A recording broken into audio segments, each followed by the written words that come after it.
सभी स्वतात्माओं को अनंत अनंत वंदन नमन।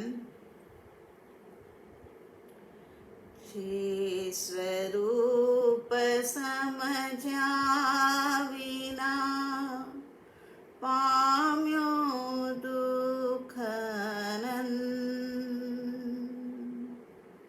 समझाव्यो ते पद नमो श्री सद्गुरु भगवन।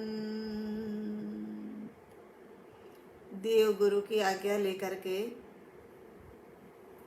परम कृपालु देव रचित आत्म सिद्धि शास्त्र के ऊपर हमारा स्वाध्याय चल रहा है। गत स्वाध्याय के अंदर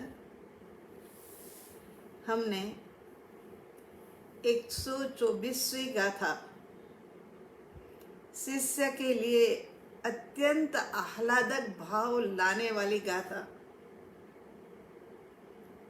शिष्य भावों से भर गया है। उनको लगता है कि अनंत दुखों के द्वार को बंद करके अनंत सुख के द्वार मेरे लिए खोलने वाले मेरे सद्गुरु भगवंत, आहा, उन्होंने तो सच में ही पूरा पूरा मोक्ष मार्ग मुझे समझा दिया। यदि समझाते नहीं, यदि मोक्ष मार्ग का पता लगता नहीं, तो फिर मोक्ष तक की यात्रा कैसे हो सकती थी। लेकिन यहाँ तो करुणा के अवतार ऐसे परम कृपाणु देव, उनकी कृपा हो गई और जो जो शंकाएं मेरे भीतर थी, अब तो सोचता हूं तो लगता है कि कैसी कैसी शंकाएं मैंने सद्गुरु भगवान के सामने रखी।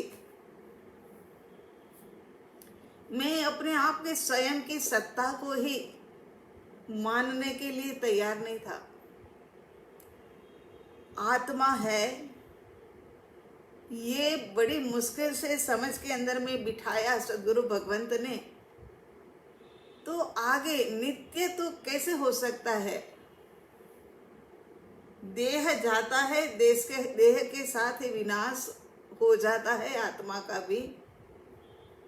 सद्गुरु भगवान, मेरी तो यही मान्यता है। लेकिन ये रोंग मान्यता जो थी ना, उसको फिर सद्गुरु भगवंत ने सही किया कि तू नित्य है।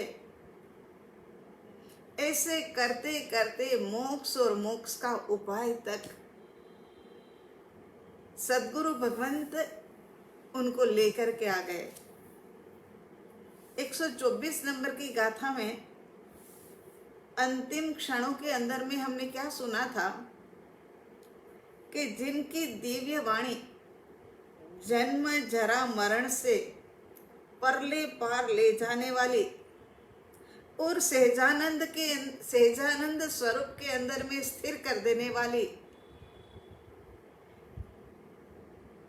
ऐसी सद्गुरु भगवान की कृपा को त्रिकरण और तीन योग से मैं नमस्कार करता हूँ।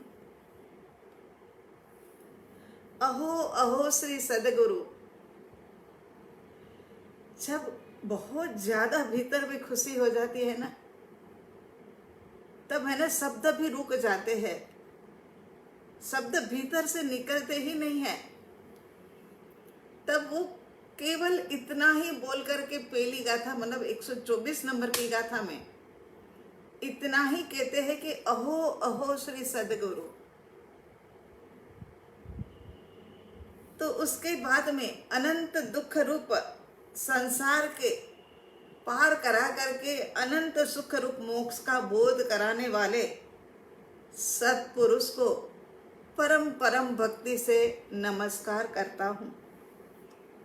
अनंत काल के बंद द्वार को खोल देने वाले परम उपकारी कृपा सागर सत्पुरुषों को परम प्रेम से मैं नमस्कार नमस्कार नमस्कार करता हूँ। सद्गुरु ब्रह्मा है, सद्गुरु ही सर्जनहार है। सुशिष्य के समग्र व्यक्तित्व में सद्गुरु के उपकार का एक स्वर, एक एक रोम रोम के अंदर में, एक एक आत्म प्रदेश प्रदेश के अंदर में उनके प्रति का उपकार का स्वर, उनकी नसों के अंदर में बहती हुई जो रक्त की धारा है उसमें से भी उपकार का वेदन। बस यही है कि आते जाते श्वासों में से भी उनको उपकार का वेदन समझ में आ रहा है। अहो अहो उपकार। यहाँ तो 124 नंबर की गाथा में तो खास तौर पे भावों से भरी हुई गाथा है, लेकिन खास तौर पे कुछ बोल नहीं पाए। अब 125 नंबर की गाथा लेते हैं। सुपात्र सुशिष्य सद्गुरु के उपकार का प्रति उपकार चुकाने के भाव से अब उपकार का बदला कैसे चुकाऊं? मैं ऐसा क्या करूं कि उनके उपकार का बदला चुकाया जाए? उनके ऊपर वो विचार करता ही रहता है। श्रेष्ठ से श्रेष्ठतम वस्तु देनी है, लेकिन ऐसी क्या चीज है कि जो उनके समक्ष ले जा करके मैं उनके चरण के अंदर में धर दूं, माने चढ़ा दूं? तो यहाँ 125 नंबर की गाथा में कहते हैं, सुप्रभु चरण कने धरूं, आत्मा थी सौहीन, ते तो प्रभु ये आपियो, वर तू चरणाधीन। क्या कहते हैं कि उपकार का बदला देना ये एक कर्तव्य क्रम होता है ना। हमारे ऊपर कोई उपकार करता है तो हमें लगता है कि उनके लिए हम क्या करें, और सांसारिक जगत के अंदर में उपकार करने वालों के प्रति उपकार करना आसान है, उनके लिए तो कुछ भी कर दो। लेकिन यहाँ सज्जन पुरुष और ऐसे सद्गुरु भगवंत के जिन्होंने बहुमूल्य वस्तु शिष्य के हाथ के अंदर में यूं पकड़ा दी है, अब उनका बदला कैसे चुकाया जाए? तो यहाँ व्यवहार में भी सज्जन पुरुष अपने ऊपर किए हुए अल्प उपकार को भूलते नहीं हैं, यथाशक्ति प्रति उपकार की भावना रखते हैं। तो यहाँ तो शिष्य विनयी है, विवेकी है, सुपात्र है और उच्च दशावान जीव है ये, तभी तो जाकर के ये सारी रुचि आई। यहाँ तक के अंतर्मुखी प्रश्न निकाल निकाल करके पूछे, तो ये उच्च दशावान जीव का ही साइन है। इसीलिए सोचता है कि सद्गुरु भगवंत ने निष्कारण करुणा से मेरे पर अनंता उपकार किया है, मेरे सर्वश्रेष्ठ ज्ञान दान मुझे देकर के कृतार्थ किया है। अज्ञान से अंध ऐसा मैं, मुझे उपदेश दे करके अंजन लगा करके, ज्ञान रूपी अंजन लगा करके ज्ञान दृष्टि प्रदान की है। मेरे अमर्यादित संसार को पता ही नहीं था, अनंत काल तक मैं अभी भी भटकता, लेकिन अमर्यादित संसार को सद्गुरु भगवंत ने मर्यादित कर दिया है। एक बार सम्यक दर्शन हो जाए, उसके बाद संसार और जन्म मरण बहुत ही सीमित हो जाते हैं। 3, 5, 15 भव या उससे भी थोड़ा अधिक हो, मगर मर्यादा के अंदर में तो आ ही जाता है, सीमित हो जाता है। परम उपकारी सद्गुरु भगवान के चरणों में गुरु दक्षिणा के रूप में क्या चढ़ाऊं? मैं क्या चढ़ाऊं कि उनके उपकार का बदला चुकाया जाए। यहाँ तो शिष्य सद्गुरु भगवान को परमात्मा मानता है, तो परमात्मा के आगे तो यहाँ चाहे धरू लिखा है, सू प्रभु चरण कने धरू, मगर धरना नहीं, धरना तो ये गुजराती का वर्ड है, लेकिन यहाँ तो मैं उनके चरणों के अंदर में क्या चढ़ाऊं कि उनका बदला चुकाया जाए। फिर सोचता है कि जगत के सभी पदार्थ जो है ना, वो आत्मा से तो उतरते ही है, हीन है, मतलब कम कीमत वाले हैं, और इन्होंने तो मेरे को बेशकीमती ऐसा आत्मा, उसका सारा मार्गदर्शन ये आत्मा सिद्ध बुद्ध मुक्त हो जाए तब तक का दिया, तो अब मैं इनके चरण में अर्पण कर सकूं ऐसा कुछ तो मेरे पास है ही नहीं। सोचता है ना, विचारों की तरंगे चल रही है, उसमें फिर कहता है, और दूसरे क्षण के अंदर में ध्यान आता है कि अरे आत्मा भी तो सद्गुरु भगवंत ने ही दिया है। सद्गुरु देव ये आत्मा भी तो देने वाले वो ही है, और उनका ऋण मुक्त होने का प्रयास करना है। सद्गुरु को चढ़ाने के लिए कोई श्रेष्ठ से श्रेष्ठ वस्तु होनी चाहिए, ऐसी वैसी चीज नहीं, और है सच में ही वही होना चाहिए कि सद्गुरु भगवान के चरणों में जाकर के तो बेशकीमती, सबसे ज्यादा बेशकीमती तो अपना समर्पण होता है। सद्गुरु भगवान के उपकार का रटन करते करते एकदम भाव विभोर हो जाता है, और शिष्य कहता है कि हे सेजानंद नाथ, हे सेजानंदी नाथ, आपके उपकार का वर्णन मैं कैसे करूं। आपके चमत्कारिक शैली में मेरा हृदय झंकृत कर दिया है। जो आपने मेरे को एक विशिष्ट शैली के अंदर में बताया ना, उससे मेरा हृदय जो है ना झंकृत हो गया है। किसी अजब गजब शैली से सद्गुरु भगवंत ने मेरे अनंत काल की दुख की नींव को हिला दिया है। अनंत काल के संसार के दुखों की नींव को हिला दिया है। अब संसार की नींव हिल गई है तो फिर क्या, जिसकी नींव हिल जाती है ना, वो महल गिरने ही वाला होता है। तो यहाँ कहते हैं कि वो मेरी तो नींव ही हिला दे। आप ही के कारण से अंधकार रूपी जीवन में सत्य सूर्य रूपी धर्म का सुप्रभात हुआ है। सद्गुरु भगवान, मैं आपको सच बता रहा हूँ कि आप ही के कारण से मेरे जीवन में धर्म रूपी सुप्रभात हुआ है। श्री सद्गुरु भगवंत, आपने ही तो शुद्धात्मा की पहचान कराई। कहाँ जानते थे हम कि मैं शुद्ध आत्मा हूँ। बस ये देह वही मैं, इसी ने ही जन्म लिया, यही बड़ा हुआ, युवा हुआ, प्रौढ़ हुआ, वृद्ध हुआ और मरण की शरण में चला गया, सारा अस्तित्व समाप्त।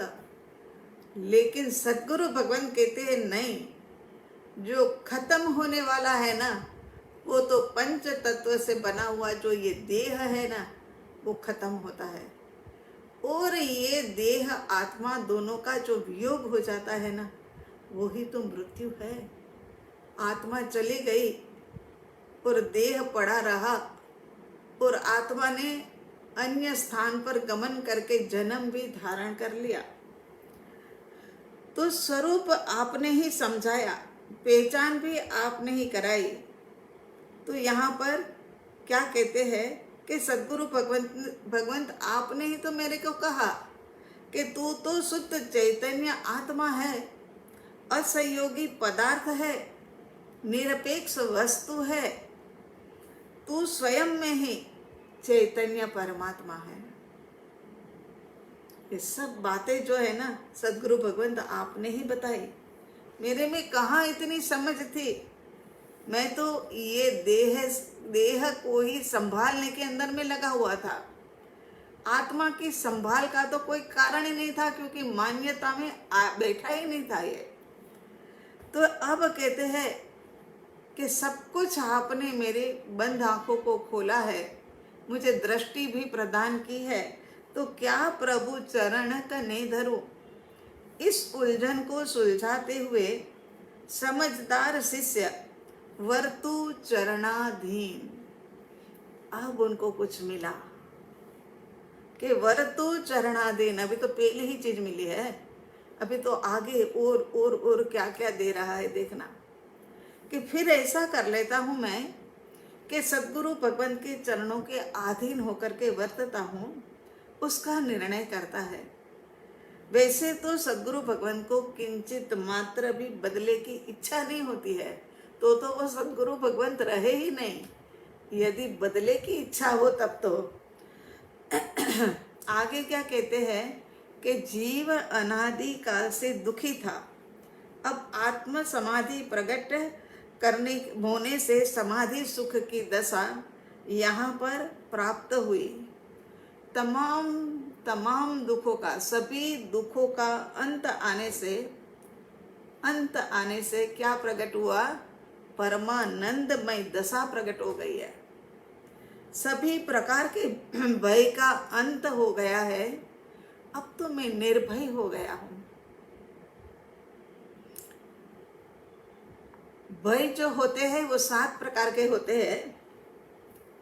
इस लोक का भय, परलोक का भय, जीवन का भय, मरण का भय, अकस्मात का भय, ऐश्वर्य का भय और अपयश भय।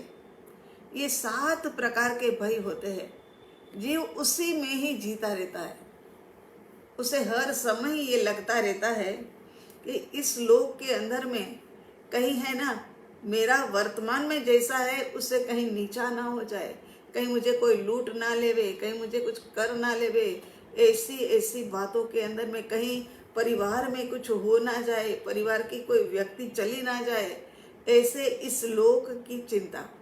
पर लोक के अंदर में जाकर के अरे रे महाप्रभु ने बताया है नरक की कार में वेदना, ये जो कार में वेदना है वहां चला जाऊंगा तो क्या होगा।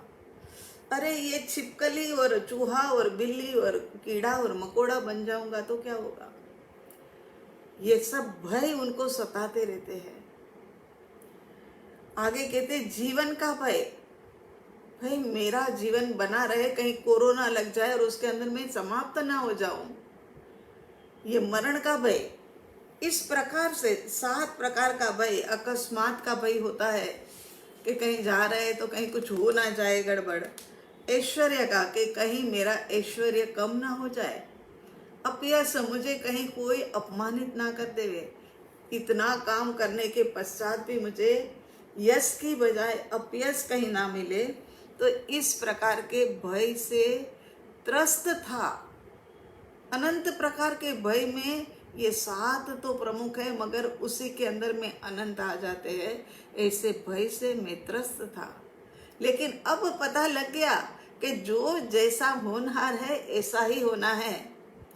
इस लोक में भी जो हमने बीज बोया है ऐसा ही हमें मिलने वाला है। मरण के बाद भी जो कर्म हमने किए हैं उसी का फल पाना है। ये सब बातों का अब समाधान मेरे पास हो गया। शिष्य सोचता है कि ऐसे निष्कारण करुणा मूर्ति सद्गुरु भगवान के प्रति मुझे कैसा व्यवहार करना चाहिए। उनको लगता है कि इतना कुछ किया तो उनके लिए मैं कैसा व्यवहार करूं। तो सुशिष्य के भीतर से आवाज उठती है, कि सद्गुरु के चरणों में अधीन होकर के वर्तना माने उनकी एक एक आज्ञा का पालन करना। ये एक एक आज्ञा का पालन करें ना तो भीतर में कोई फिर तर्क ही नहीं रहता, फिर कोई बात ही नहीं रहती भीतर के अंदर में। तो कहते हैं कि मैं उनकी आज्ञा अधीन होकर के वर्तूंगा और ऐसे ही मेरा पूरा जीवन बिताऊंगा।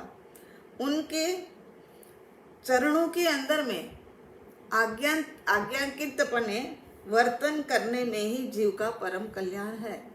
सदगुरु भगवंत के चरणों में आज्ञांकित पने जो वो आज्ञा देते हैं उसी के अनुसार वर्तन करने में ही जीव का कल्याण है।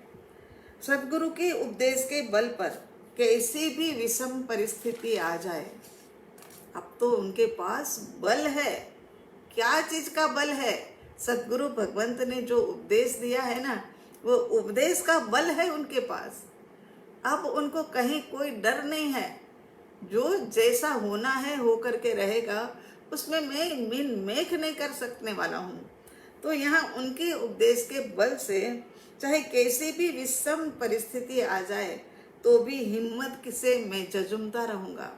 कहीं पर भी अपने को मतलब विकारी दशा में जाने नहीं दूंगा। उनकी आज्ञा पालन से अवश्य मेरी मुक्ति होगी। ऐसी शिष्य की मनोदशा देखो, भीतर से क्या दूं, क्या करूं, क्या चढ़ाऊं, क्या उनके पास।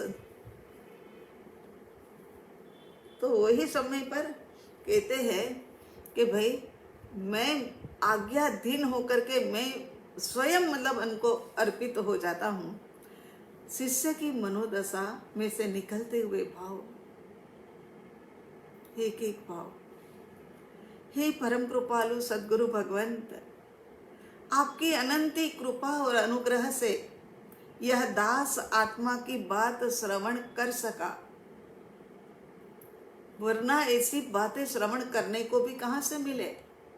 ये तो पूर्व कर्म के पुण्य का उदय है। और ऐसे ज्ञानी व्यक्ति का संपर्क परम कृपालु देव जैसे का मिल जाने के कारण से आत्मा की बात श्रवण कर सका। आपकी कृपा के बिना मेरा संसार का रस घटने वाला नहीं था। मैं तो ऐसा ओत प्रोत हो गया था उसी के अंदर में कि मुझे उसी में ही रस आता था। अभी मेरे दोष अपार है, लेकिन जहाँ मेरी गलती हो वहाँ से तारने वाले तारणहार आपकी दिव्य देशना का बोध मेरे पास हाजिर हो जाएगा। अब उनको श्रद्धा का बल भी है, बोध का बल है, श्रद्धा का बल है। कहते हैं कि नहीं, अब तो मैं है ना, चाहे कैसी भी परिस्थिति आ जाएगी ना, तो भी तारणहार का बोध जो है ना वो मेरे सामने उपस्थित हो जाएगा। उन इतनी गारंटी है उनको।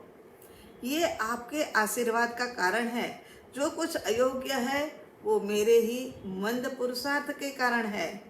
अनंत जन्मों का अंत लाने के लिए अब ये जन्म मिला है। अब दृष्टि खुल गई। कहते हैं ना परम कृपालु देव, इसमें अपने में भी शायद आया था ना कि अनंत अनंत भव से तेरी आत्मा जो है ना देह के पीछे तूने यूं ही व्यर्थ कर दी। अब एक भव तो तू आत्मा का उत्थान करने के लिए लगा दे, तेरी मुक्ति अवश्य हो जाएगी। सही बात है। तो अनंत जन्मों का अंत करने के लिए ये जन्म मिला है। आप मेरे लिए अथाह परिश्रम ले रहे हो, बहुत ही परिश्रम कर रहे हो। अब तो मैं मोक्ष मार्ग से मेरे कदम कभी भी वापस हटने वाले नहीं हैं। अब तो मैं उत्तरोत्तर आगे आगे आगे ही बढ़ता जाऊंगा, ऐसा मैं आपको वचन देता हूँ। हे सद्गुरु भगवंत, मेरे जो कदम आगे आपने बढ़ाए हैं ना, ये कदम अब कभी भी कहीं रुकने वाले नहीं है। ऐसा मैं वचन देता हूँ कि आपकी आज्ञा भक्ति में अखंड पने रह करके क्या प्राप्त करूं? पूर्ण पद को मैं प्राप्त करूं। और बस ऐसी गारंटी देता है कि वो पूर्ण पद को सद्गुरु भगवंत आपकी कृपा के बल से, आपके बोध के बल से प्राप्त करूंगा और करूंगा ही। कैसे भीतर के अंदर में गारंटी है उनके अंदर।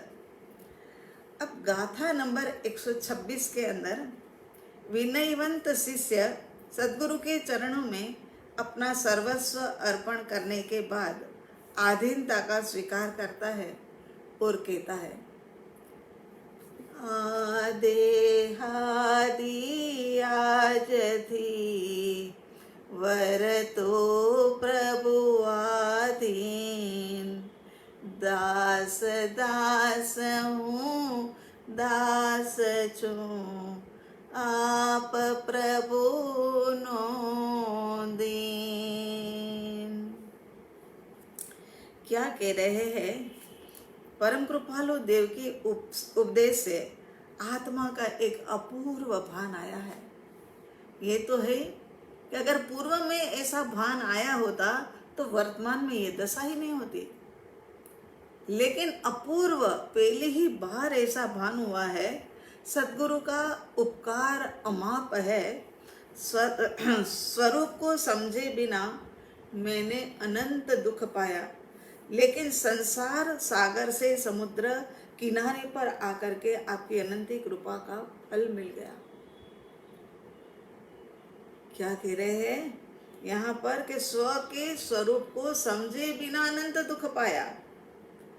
ये तो पाया ही पाया, लेकिन अब संसार के ये अनंत दुख तो पाने की बात हो गई, लेकिन अब संसार समुद्र के किनारे पर आ गया, ये भी आपकी अनंत कृपा का फल है। ये बात समझ में आने लग गई। अब आत्मज्ञान के लिए पुरुषार्थ उठेगा, राग द्वेष में मंदता आएगी, विषय विकार भाव जो है वो सारे क्षीण होते जाएंगे। भीतर के अंदर में दया, शांति, समता, क्षमा, सत्य, त्याग, वैराग्य, अनंत अनंत ब्रांडेड, माने कोई चीज ब्रांडेड, मतलब हर चीज ब्रांडेड ही चाहिए। यहाँ अपन भी कहते हैं ना, कोई चीज ब्रांडेड हो तो ही लेते, नहीं तो नहीं लेते। आजकल के तो इतने इतने बच्चे, अरे नहीं ये ब्रांडेड नहीं है। तो यहाँ पर भी हम ब्रांडेड की ही बात कर रहे हैं कि अनंत की क्वालिटी वाली जिनकी ब्रांड है, ऐसी ब्रांडेड मतलब आपकी अनंत कृपा का फल हमें मिल गया। सद्गुरु के उपकारों का वेदन होने से समर्पण भाव से सुशिष्य कहता है कि ये देह आदि जो मैं मेरा गिन रहा हूँ, वह सब अब आपके चरणों में अर्पण करता हूँ। बाहर से तो देने लायक कुछ लगा ही नहीं कि बाहर से कुछ ला करके दूं। और वो योगी को चाहिए भी क्या था? तन के ऊपर 2 कपड़े थे और जो 5, 7, 10 किताबें थी, बस वही तो था, इसके अलावा था भी क्या? तो कहते हैं कि ये देह आदि जो भी है ना, वो सब कुछ आपके चरणों के अंदर में अर्पण करता हूँ। मैं तो आपका दीन दास हूँ। मेरा मन वचन काया का योग जो है ना, वह भी आपकी आज्ञा के अधीन ही वर्तेगा। आप कहोगे उठो तो उठूंगा, आप कहोगे बैठो तो बैठूंगा, खाओ तो खाऊंगा, पियो तो पीऊंगा। तो यहाँ 3 बार प्रयोग किया, दास दास हूँ, दास चूं, माने मन से, वचन से, काया से, तीनों से लेकर के मैं दास आपका दास हूँ और आपकी आज्ञा के अनुसार ही मैं वर्तन करूँगा। आपकी आज्ञा का पालन एक निष्ठा से करूँगा। ये जीव की पूर्ण तैयारी है। ऐसी तैयारी होना ये भी तो बहुत बड़ी बात है ना। शिष्य की तैयारी कैसी होनी चाहिए? आज से, इसके अंदर में आया देखा, आज से दास दास हूँ, दास चू, आदेहादि आज थी। पहली लाइन में आ गया है कि आदेहादि आज थी। तैयारी माने कैसी? पूर्ण तैयारी। ये नहीं कि अब रुको जरा, इतने दिनों से तो इसी में ही लगा हुआ था, थोड़े दिन के लिए अभी है ना और काम करके आऊँ, उसके बाद में फिर मैं आपके पास ही रहूँगा, ऐसा नहीं। कहता है कि आज से ही, शब्द से सूचित होता है कि शिष्य के अंतर के अंदर में पूर्ण पद पाने की कितनी तीव्र लगन है। हम कहते हैं हमारे सुनने वाले श्रोताजन जो है, उनमें से एकाध को भी ऐसी लगन लग जाएगी ना, तो मानेंगे कि इतना दिन का जो स्वाध्याय चलन है वो सार्थक हो गया, सच में ही। तो यहाँ पर कहते हैं कि आज से ही, आदेहादि आज थी, वर तो प्रभु आधीन। बस अब तो आपके अधीन, आज से, अभी से ही वर्तना शुरू कर देता हूँ। इसीलिए समय का थोड़ा सा भी व्यय नहीं करते हुए उन्होंने कह दिया कि आज से ही मैं प्रभु आज्ञा के अधीन वर्तने का निर्णय करता हूँ और गुरु आज्ञा में दास भाव से वर्तन करने का निर्णय करता हूँ। इस गाथा की दूसरी पंक्ति के अंदर में 3 बार इन्होंने दास दास हूँ, दास छू। इसका मतलब हमने तो वैसे मन वचन काया के योग से ही निकाला, मगर दूसरा ये भी हो सकता है कि हे परम कृपालु देव, आपके जो दास है ना, उनका भी दास है, उनका मैं दास बनने के लिए भी तैयार हूँ। माने निम्न से निम्नतर कार्य भी आपकी आपके समीप में रह करके करना पड़े तो वो भी मैं करने के लिए तैयार हूँ। यदि महाविद्य क्षेत्र में अशोक को कहा जाए कि अशोक तेरे को साथ में काम कराने वाली जो ये आशा है ना, वो आशा का भी मैं दास बन जाता हूँ। यदि हम कहते हुए कि आशा तू अब मेरे को बताता जा, बताती रहे कि क्या काम करना है क्या नहीं करना है, तो ऐसी संभावना है क्या? अरे अपने अहंकार को ऐसी ठेस लग जाती है, ठोकर लग जाती है कि मैं क्यों करूं भाई, मैं तो यहाँ का मालिक, मैं तो यहाँ का साधक, मैं यहाँ रहने वाला, और तू जान और तेरा काम जाने, अशोक जाने, मैं क्या करूं, मैं नहीं करवाता। नहीं, यहाँ तो कहते मैं दासो परम कृपालु देव, आपके दास, उनके दास, उनका दास बनने के लिए भी मैं तैयार हूँ। इस दीनता का स्वीकार और अहंकार का त्याग करता है। यहाँ दीनता का भाव व्यक्त किया है, वह लाचारी या मजबूरी नहीं है। यहाँ पर जो दीनता आया ने, इस गाथा के अंदर में आया ने कि दास दास हूँ, दास छु तेह प्रभु नो दीन, आया ना। तो ये दीनता का भाव जो व्यक्त करते हैं वो लाचारी या मजबूरी नहीं है, ये तो सद्गुरु भगवान की विराटता और अपने अपने नम्रता का भान कराने के लिए दीनता लिखा है। लघुत्व भाव है ये। लघुत्व भाव माने अति अति नम्र भाव, लघु बन करके जीना। तो ये क्या है कि ये गुरु की विराटता के आगे आगे अपनी विशेष विनम्रता, और उससे उत्पन्न हुआ है लघुत्व भाव। ये दीन शब्द इसी कारण से यहाँ पर यूज हुआ है। वर्तमान में हीन काल में निष्कारण करुणाशील सद्गुरु भगवान का योग अत्यंत दुर्लभ है। सच में बहुत दुर्लभ है। बाहर से ऐसा लगता है कि यहाँ पर तो जरूर धर्म होगा, लेकिन अंदर जाकर के देखते हैं तो यही होता है कि अपनी मान पुष्टि के लिए सारे आयोजन प्रयोजन हो रहे हैं। उनको आत्मा का तो अभी कोई ठिकाना ही नहीं है। उनके साधकों के पास वो बात तो पहुंच ही नहीं रही है, और असदगुरु के अंदर में जा करके मति कल्पना से अपना मोक्ष मार्ग ढूंढने निकले हैं, वो तो संसार बढ़ाएंगे ही बढ़ाएंगे। तो यहाँ कह रहे कि निष्कारण करुणा मूर्ति ऐसे सद्गुरु भगवंत का मेल पड़ना अति दुर्लभ है। यदि पूर्व के महापुण्य से प्राप्त होता है तो उसका मूल्य हो सके, ऐसी संभावना नहीं होती है। सही बात है कि कभी मिल भी जाते हैं तो अपन पहचान नहीं पाते हैं, क्योंकि सद्गुरु भगवंत भी तो अपने जैसे ही तो होते हैं ना। उनके ऊपर कोई तीसरा नेत्र यहाँ पर थोड़ी न खुल गया है, और खुला हो तो हमें दिखता भी थोड़ी न है। तो इसी कारण से कहते हैं या तो मिला नहीं, और पुण्य के उदय से मिल गया तो हमने पहचाना नहीं। लेकिन जब मिल भी जाए और अपन पहचान भी लेने, वो समय पर समझ लेना कि प्रबल प्रबल पुण्य का उदय हुआ है। आत्म प्राप्ति करने के लिए भक्ति वह उत्तम साधन है।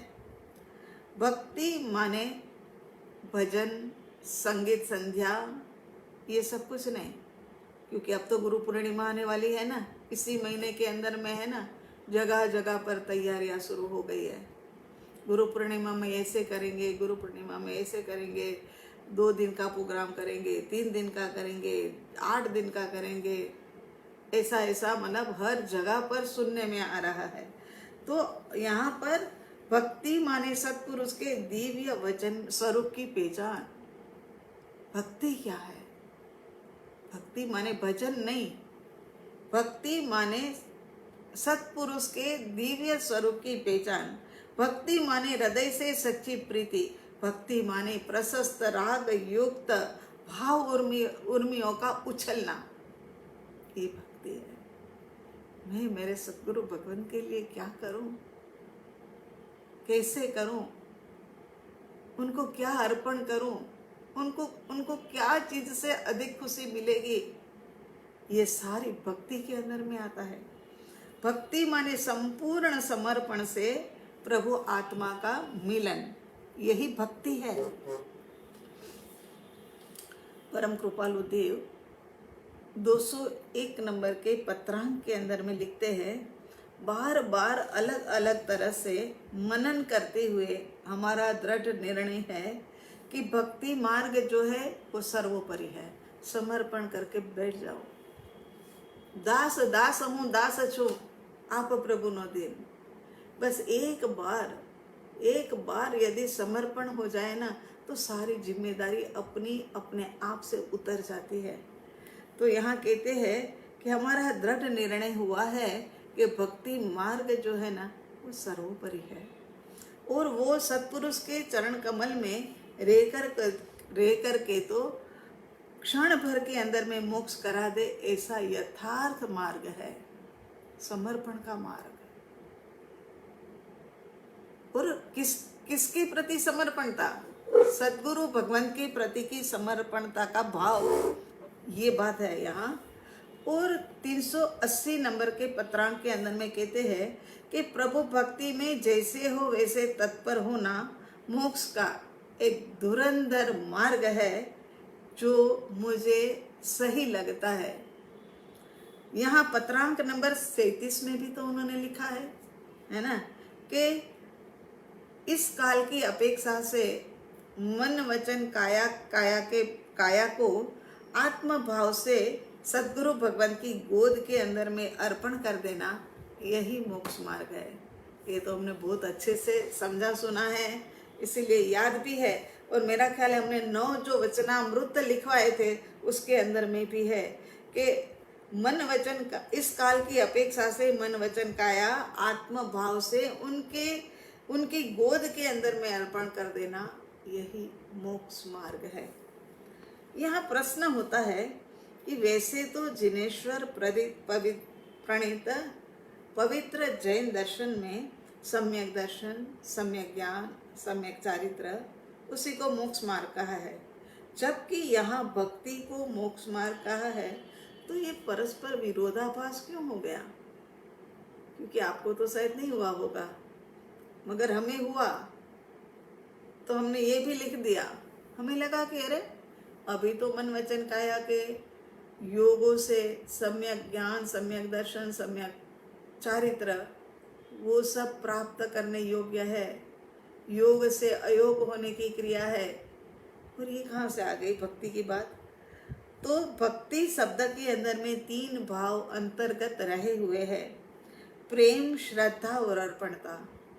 प्रेम हृदय सौंप देना उसको कहा जाता है, श्रद्धा बुद्धि का समर्पण कर देना, और अर्पणता इच्छाओं का समर्पण कर देना। इच्छा के लिए यहाँ अर्पणता शब्द वापरा है। तो ये तीनों चीज जिसके अंदर में आ जाती है उसको भक्ति मार्ग कहा जाता है। जहाँ प्रेम है और जहाँ श्रद्धा है वहाँ तो अर्पणता हो ही जानी है, अपने आप से हो जाएगी। क्योंकि प्रेम जहाँ है ना, वहाँ जो कहो वो करने के लिए तैयार। ये तो लॉन्ग लाइफ है, ये नहीं कि नई शादी हुई और 2-4 दिन क्या जो कहा मान लिया, ऐसा नहीं। ये तो यहाँ पर क्या है कि जब तक जीवन है, जब तक सांस है, तब तक मतलब यही अर्पणता आपके श्री चरणों के अंदर। सत्पुरुष में प्रेम माने उनके आंतरिक अंतर ऐश्वर्य को, प्रेम, आदर, आंतरिक वैभव को जानना, यही तो सम्यक ज्ञान है। यहाँ पर सम्यक ज्ञान उसी को ही कहा है। तो आगे कहते हैं, अर्पणता माने मन वचन काया की सर्व प्रवृत्ति सद्गुरु भगवान के अधीन, इसमें अर्पणता का प्रकाश अनुभव में आता है। सद्गुरु भगवान के अधीन हो जाओ ने, सच में इतने ज्यादा मतलब निश्चिंत हो जाते, निष्फिकर हो जाते हैं। वहीं स्थिरता माने चारित्र, चाहे देह त्याग का वक्त भी आ जाए ना, तो भी सद्गुरु भगवान की आज्ञा को गौण नहीं मानना। तो यहाँ अत्यंत भक्ति भाव से कहता है, अंतर के भावों के माध्यम से, कि हे परम कृपालु देव, हे परम कृपालु देव, आपके अनुपम भक्ति के कारण मेरे में शांति, संयम, धैर्य, समता और दृढ़ता के उत्तम गुण प्रकट हुए हैं।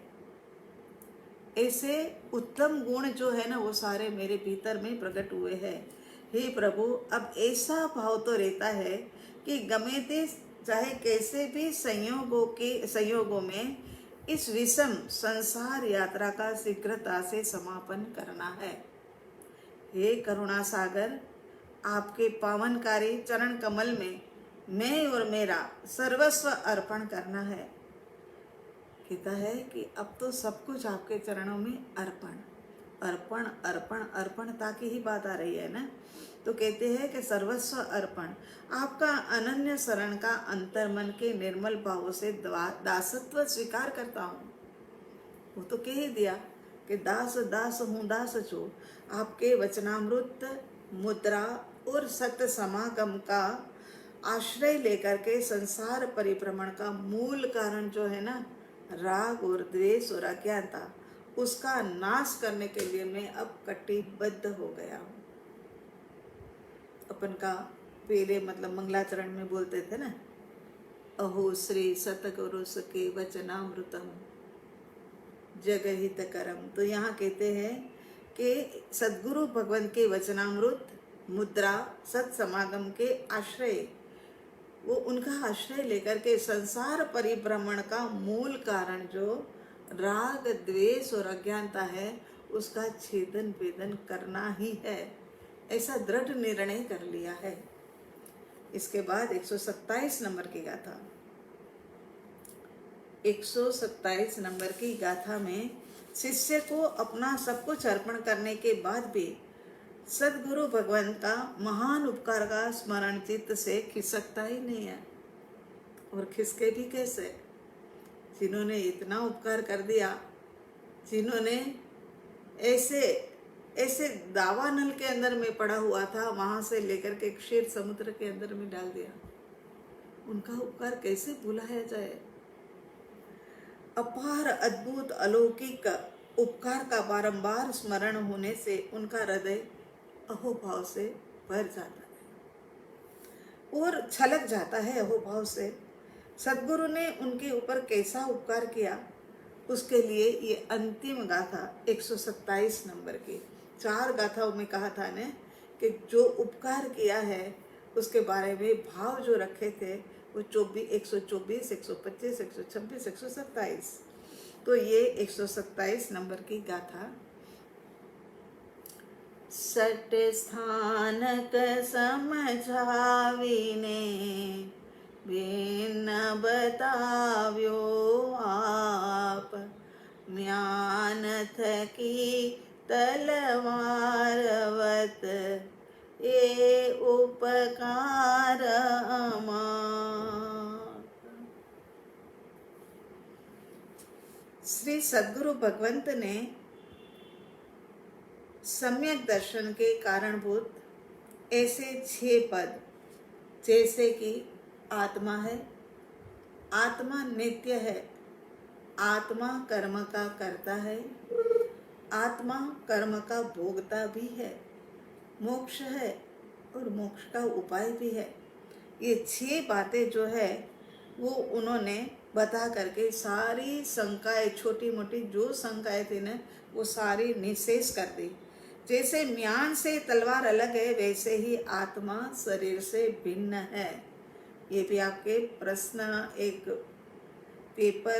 प्रश्न पेपर के अंदर में ये प्रश्न शायद इससे मिलता जुलता कुछ है, देख लेना। तो म्यान तक की तलवार, मतलब म्यान से तो तलवार अलग ही होती है, इस प्रकार से आत्मा से ये शरीर भिन्न है, ये हमको बता दिया। अनादि के अंधकार से अलौकिक प्रकाश का चैतन्य लोक में शिष्य का पदार्पण करा दिया। अनादिकाल से अंधकार में भटक रहा था, कभी दीवार से भटका, कभी द्वार से भटका, कभी किसी से भटका, कभी किसी से, क्योंकि अज्ञान रूपी अंधकार के कारण से विकारी भावों ने ऐसा जकड़ा था कि कहीं सत्य सूझता ही नहीं था। ऐसे के अंदर में ये परमात्मा का, जो सद्गुरु भगवंत का जो चैतन्य के लिए प्रकाश मिला ने, वो प्रकाश के कारण से एक अलौकिक घटना घट गई। आत्म विकास के लिए सद्गुरु भगवंत का समागम बहुत ज़्यादा आवश्यक है। जगत की चाल उल्टी है, सद्गुरु के समागम से ही सच्ची दिशा हमें मिलेगी। जब शिष्य सद्गुरु के सानिध्य में आता है तभी उनका हृदय पावन होता है। याद रख लेना, भीतर से परिवर्तन आता है ना। मन स्थिर हो जाता है, हृदय पावन हो जाता है, मन स्थिर हो जाता है। धर्म ही सच्चा है, दुनिया का लाभ सच में ही लाभ नहीं है, उसकी गारंटी हो जाती है। कि आज दिन तक मैं समझता रहा कि आहा मैंने ये मकान खरीदा और फिर बेचा, मुझे इतना लाभ हुआ, मुझे बिजनेस के अंदर में ये लाभ हुआ, मुझे यहाँ पर ये लाभ हुआ। ये संसारी सारे लाभ जो है ना, वो सारे लाभ लाभ नहीं है, मगर हमारे संसार बढ़ाने का कारण है। और वो लाभ नहीं है, उसकी गारंटी अब मुझे हो गई है। अब संसार के पीछे मैं नहीं भागूंगा। अरे खाना खाने के लिए और पहनने ओढ़ने के लिए तो अल्प सा चाहिए, मगर पेटिया और पिटारा भरने के लिए है ना बहुत सारा चाहिए। और उसी दौड़ के अंदर में हम लग गए, और उसी दौड़ के अंदर में लग जाने के कारण से क्या है कि आत्मा की ओर हमारी दृष्टि ही नहीं गई। तो यहाँ कैसी विराट दृष्टि है शिष्य की भी। सद्गुरु की आत्मानंदी मुद्रा, समतामय दृष्टि और वितराग सबरचर्या, चर्या माने दिन भर का जो कार्य करते हैं, वो वितराग सबरचर्या देखकर अपनी आत्मा में अनंत गुणों का लक्ष्य होता है। क्या होता है कि सद्गुरु भगवान की आत्मानंदी मुद्रा, समतामय दृष्टि और वितराग सबरचर्या देखकर अपनी आत्मा में अनंत गुणों का लक्ष्य होता है। सद्गुरु के समक्ष जाओ ने तो कुछ पूछने करने की झंझट मत रखना कि मैं ये भी पूछ लूँ, मैं ये भी पूछ लूँ, मैं ये भी जान लूँ, वो भी जान लूँ। बस सद्गुरु के पास जाकर कर तो उनकी मुख मुद्रा को ही देखते रहना, उनके सामने बैठ करके एक अवलोकन करना। उनकी मुख मुद्रा में से ही सब कुछ मिल जाएगा। उनकी समतामय दृष्टि और वितराग सबरचर्या जो है ना, वो हमारे अनंत गुणों के द्वार को खोलने वाली होती है। दुखों का अंत तभी आएगा जब तू तेरे त्रिकाली स्वरूप में ठहरेगा।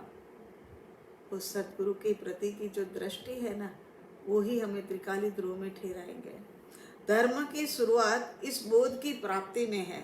सारा मोक्ष मार्ग बता दिया है, अब तो तेरे पुरुषार्थ करने की देर है। सही बात है कि अब तो वही देर है। स्वयं मात्र ज्ञाता दृष्टा है, शुद्ध चेतना है। आत्मा और शरीर कुछ सेकंड के लिए अलग अनुभव में आए तब भी बहुत बड़ा लाभ है। मृत्यु भय ही तब चला जाता है। भय जो है ना वो चला जाता है, क्योंकि सच्चा स्वरूप जान देख लिया ना कि मैं तो ये हूं ही नहीं। पागलपन में मैंने आज दिन तक इसी को ही मैं माना, मगर ये मैं नहीं हूँ। ये उनको पता लग जाता है तो यहाँ पर वो जो मृत्यु का भय होता है ना, वही चला जाता है। तो यहाँ एक दृष्टांत, छोटे से दृष्टांत के माध्यम से समझते हैं। जैसे कि इंग्लैंड और न्यूजीलैंड के बीच में क्रिकेट मैच चलती है, उसमें कौन जीते कौन हारे उससे भारतीयों को कोई फर्क नहीं पड़ता, कोई भी फर्क नहीं पड़ता। जब मैच की वो चलती है ना सीरीज, तो फिर कभी कभी हम अंकल जी को पूछते थे, वो थे ना तब, कि प्रभु आज आपको मैच नहीं देखने है? बोले नहीं नहीं, आज तो है ना न्यूजीलैंड और इंग्लैंड की है, आज तो ऑस्ट्रेलिया की और इंग्लैंड की है। ऐसी ऐसी बातें बता दे। तो मैं कहूँ तो फिर क्या वो मैच नहीं होती है? तो बोले नहीं। तो अब मुझे ये पता लगा कि उसके अंदर में हारने जीतने का कोई खुशी या गम होता ही नहीं है। तो कौन जीते कौन हारे उसे भारतीय को कोई फर्क नहीं पड़ता। लेकिन मैच भारत और पाकिस्तान के बीच हो तो भारतीय की करोड़ों आंखें जो है ना वो टेलीविजन के ऊपर लगी हुई होती है। क्योंकि दो में से एक पक्ष अपना है, दो में से एक, इसमें से भी बोध लेने वाली बात है कि एक पक्ष अपना है ना, इसीलिए रस है। इसी प्रकार स्व और पर के बीच भेदज्ञान करना है। मैं कौन हूं ऐसा समझते ही अपने पक्ष का ख्याल आएगा। मूल में तो भूल हो गई है। मूल में क्या भूल हो गई है कि स्व को ही नहीं समझा, अपने पक्ष की बात जो थी ना वही नहीं समझ आई। विरोध पक्ष को अपना मान करके उसी की चिंता फिक्र के अंदर में लग गए। अरे बार बार पूछ रहे, भारत और पाकिस्तान खेल रहे हैं तो पूछे ही जा रहे हैं पाकिस्तान ने कितने रन किए, पाकिस्तान की कितने विकेट गई। अरे पाकिस्तान जीतेगा या हारेगा? अरे भाई भारत खेल रहा है उनके साथ में, उनका पूछो न। मगर नहीं, वो पूछे ही जा रहे विपक्ष का, उनकी पूछ हो रही है। तो आपने और हमने भी ऐसा ही किया है। ये पराये की पूछ की है। जो अपना पक्ष था ना आत्मा का, उनकी तो पूछ नहीं ली कि आत्मा अनंत गुण वाला है, आत्मा के अंदर में तो इतनी अनंत शक्ति है, अनंत धर्म उनके भीतर समाया हुआ है। ये कुछ नहीं जाना। पराये पक्ष की चिंता के अंदर में स्वयं के पक्ष को हमने खो दिया, भूल गए, और बहुत बड़ा नुकसान हो गया। तराजू के दो पल्ले होते हैं ना, वेद विज्ञान की प्रक्रिया में भी तो दो ही होते हैं। एक पल्ले में मैं और दूसरे पल्ले में सब कुछ। सब कुछ माने सब कुछ, व्यक्ति, वस्तु आदि, जो स्व की सीमा से जो भी बाहर है ना, वो सब कुछ पर है। और वो पर को पर रूप जानना बहुत जरूरी है। फिर जब तक भेद ज्ञान ना हो तब स्व पर दृष्टि कैसे टिकेगी? भेद ज्ञान करेंगे तभी तो जाकर के दृष्टि स्व के ऊपर टिकेगी ना। एक ही मान लेंगे, अनंत अनंत काल से हमने एक में ही जीवन जिया है, और अनंत काल के बाद अब पता लगा कि दो में जीवन जी रहे हैं, और अब आगे जाकर के एक में ही जीवन जीना है, ऐसा लक्ष्य बनाना है। अनंत काल से एक में ही जी रहे थे, माने मूर्खता थी, देह को ही सब कुछ मान लिया था। उसके बाद धर्म, सद्गुरु भगवान का बोध समझ में आया और दो में जीने लग गए, माने देह आत्मा की भिन्नता का पता लग गया, वेद विज्ञान। और अब जाकर के एक के अंदर में ही ठहर जाना है, माने आत्मा के अंदर में ही ठहर जाना है। बस उन्हीं अनंत अनंत काल तक अनंत सुख की लेयर में विराजमान हो जाए, ऐसी स्थिति को प्राप्त करना है। एक दो एक की बात है यहाँ, तो एक दो एक किया, उसके अंदर में दो में भी प्रमुख रूप से तो मेरी ही चिंता करनी होगी। भारत और पाकिस्तान मेरी माने आत्मा की, हाँ, मेरी तो चिंता वाली बात ही नहीं है कुछ भी। मेरे को तो परमात्मा की शरण है। तो यहाँ कह रहे हैं कि मेरी फिक्र माने मतलब आत्मा की फिक्र करनी चाहिए थी, उसके बजाय वो पाकिस्तान की, भारत की बजाय पाकिस्तान की फिक्र करते रहे। और यहाँ जो भेद ज्ञान करे तो भेद ज्ञान के अंदर में मेरी माने भारत की चिंता करने की जरूरत, आत्मा की चिंता करने की जरूरत है, ये देह की नहीं। उसकी बजाय में हमने कुछ गलत कर लिया, और इसी कारण से ये बहुभ्रमण का चक्कर। जब तक भेद ज्ञान ना हो तब तक स्व पर दृष्टि कैसे टिकेगी? स्व पर दृष्टि टिकने के बाद स्व मुख्य हो जाता है। भारत मुख्य है, पाकिस्तान गौण है। तो स्व में जमने के लिए केवल पर को जानना, पर को छोड़ने के लिए जानना, और स्व में जमने के लिए और रमने के लिए जानना। काम तो सब जगह एक ही है।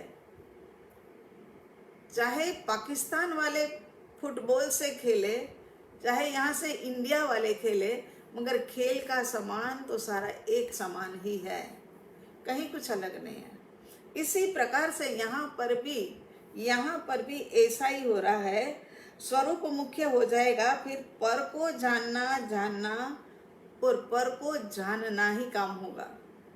और पर को छोड़ने के लिए भी जानने का ही काम है, स्व के अंदर में जमने के लिए और स्व के अंदर रमने के लिए, दोनों के अंदर में भी जानना, क्योंकि ज्ञान ही तो अनुभव करता है आत्मा का। सद्गुरु की प्रति अत्यंत अहोभाव वर्त रहा है। जब अत्यंत अहोभाव उठता है तब भीतर से वचन सहसा निकलता है कि सद्गुरु भगवंत आपका क्षीर समुद्र के जल से अभिषेक करूं, तब भी आपके उपकार के आगे तो बिंदु है।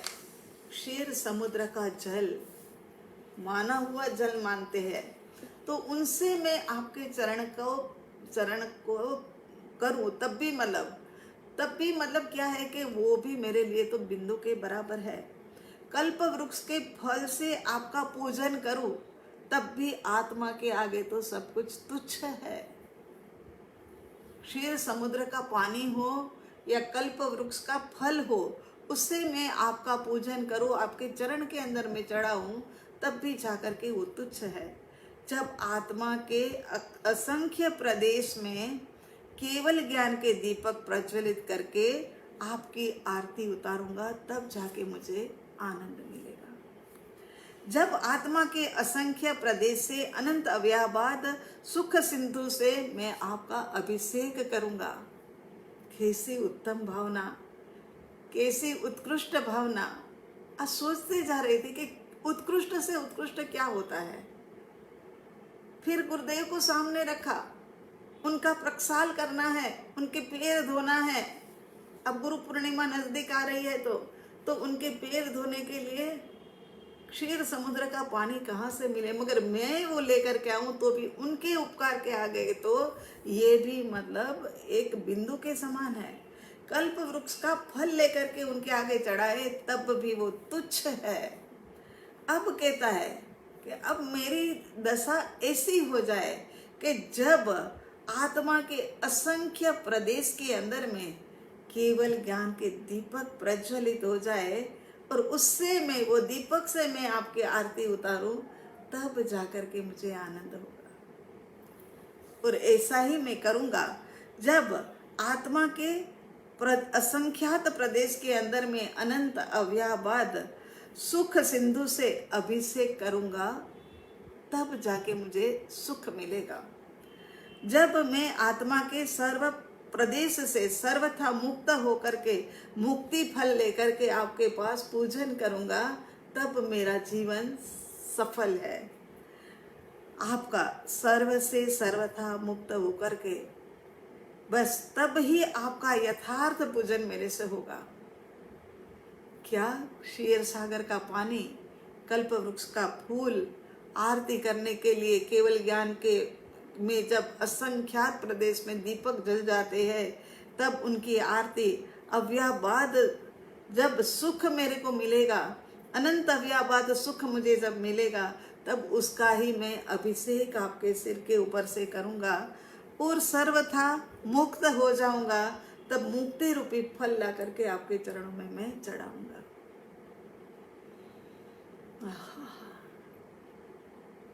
ऐसा दिन जल्दी से जल्दी सबके जीवन में आ जाए। आपके मिलने से मेरे सारे संशय टल गए। अब तो मुझे प्रभु मेरे अस्तित्व पने में कभी भी शंका नहीं होगी, मेरे नित्य पने में कभी भी संशय नहीं होगा। प्रभु मेरे कर्तृत्व और भोक्तृत्व पने के अंदर में जो बंध दशा के कारण से मुझे हो रहा था, अब वो मुझे सब समझ आ गया है और बंध दशा टलने वाली है या निसंशय है। आप भी मुझे कह दो एक बार कि ये बंध दशा टलेगी, जरूर टलेगी।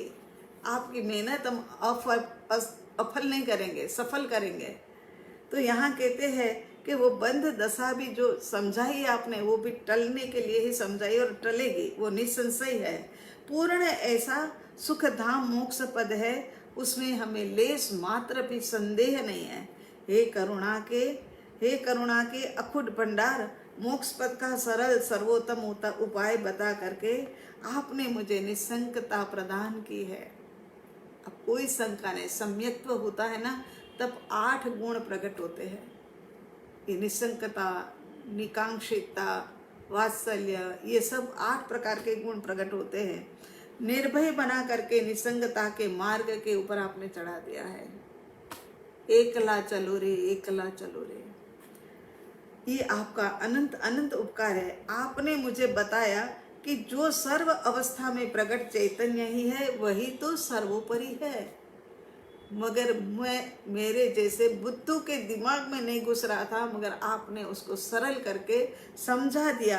अहो आपका अमोघ उपकार। हे नाथ, हे प्रभु, मैं आपका सदा सदा काल के लिए ऋणी रहूंगा। ये बात यहाँ पर ये 4 गाथा पूरी हुई। अब हमने आपको कहा था कि पहले आत्मसिद्धि शास्त्र के अंदर में एक गाथा ज्यादा थी और वो 127 नंबर के बाद की गाथा ज्यादा थी। वो गाथा जो है ना, वो आपको जरा सा 1-2 मिनट में, वैसा टाइम तो हो गया है तो ये बता देते हैं। उसके अंदर में क्या लिखा था उन्होंने,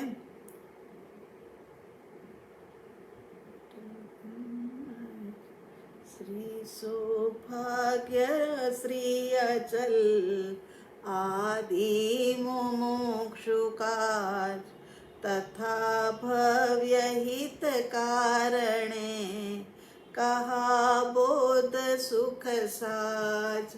ये वाली गाथा थी, मगर बाद में निकाल आपको जो मतलब ये निकाल दी। इस गाथा में परम कृपालु देव समझाते हैं कि उन्होंने अपने परम सखा सौभाग्य भाई अचल भाई वो डूंगर सिपाही ही है, उनको आदि मुमुक्षु जनों के लिए की थी, मगर वो सारी बातें इसमें सारी आत्मसिद्धि के अंदर में आ गई है, तो इसको ये गाथा को एक को निकाल दिया गया है। बस उसी के साथ में समापन करते हैं। एक बार शिवांश की खूब खूब अनुमोदना करते हैं। दिन व दिन है ना, उनका भी ड्राइंग वगैरह सब कुछ है ना और ज़्यादा क्लियर होता जा रहा है।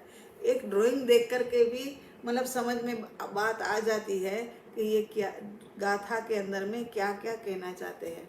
ऐसी उनकी ड्राइंग होती जा रही है। सच में ही उनके परिवार वालों को भी, मम्मी पापा को भी, सबको सबकी बहुत बहुत अनुमोदना करते हैं कि इस प्रकार से बच्चों को, और एक हमेशा के लिए इतने दिनों से, मेरे ख्याल आज 32-33 स्वाध्याय है, इतने दिनों से इतनी देर तक बैठना यही मुश्किल काम होता है।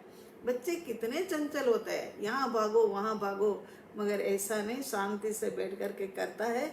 और आप लोग भी अब तो फोटो में देखते होंगे रोज। तो उसी के साथ में सर्व मंगल मांगल्यम सर्व कल्याण कारणम प्रधानम सर्वधर्मानां जैनम जयति शासनम, जैनम जयति शासनम।